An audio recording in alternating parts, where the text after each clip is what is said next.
Muses, and welcome back to my channel.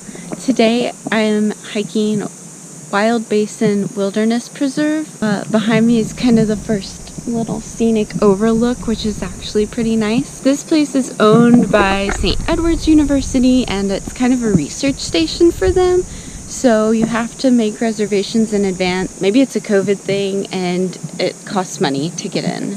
But it's not too bad. I think it was like $8 for our car. It's going to be a pretty short loop, probably around 2 miles. There's a waterfall at some point, so I'm pretty excited about that. I love waterfalls. Let's go explore.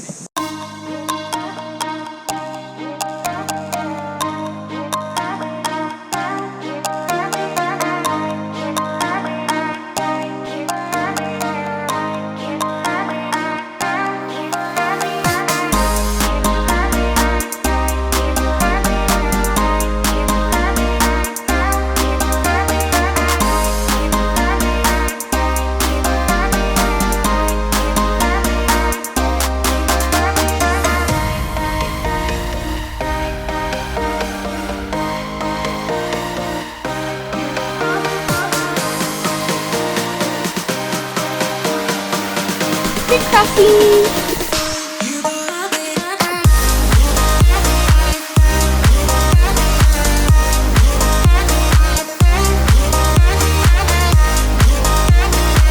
Okay, so the 0.2 miles is basically just straight uphill. It's a little difficult, but it's always worth it for the waterfall. Let's go.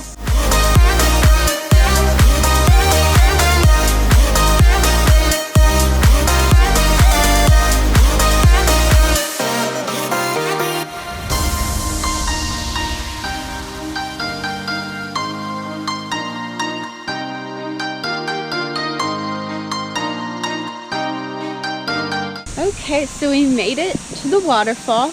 I love it. Check it out. But I also really love waterfalls, so if waterfalls aren't your thing, this might not be too exciting, but I think it's beautiful. This hike has been absolutely lovely. I love it. It's an amazing summer hike. I can't believe we haven't been here before. Would highly recommend. Love it, love it, love it.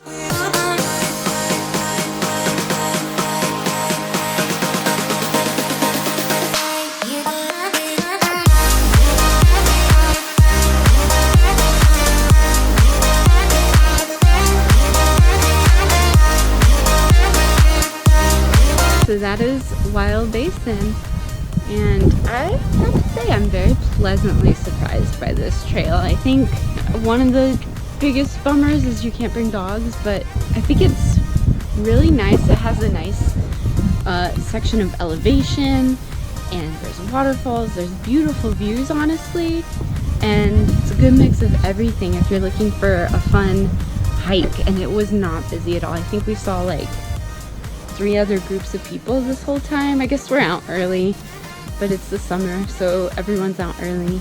There's a bit of traffic noise just because it's so close to 360, but I mean that's pretty common for a lot of trails here in Austin. I don't have many bad things to say about this trail. It's wonderful. I think I'll come back again, and I just love waterfalls. So, have I mentioned that? I think I have. So come out and visit Wild Basin. Thanks for watching, and subscribe only if you want.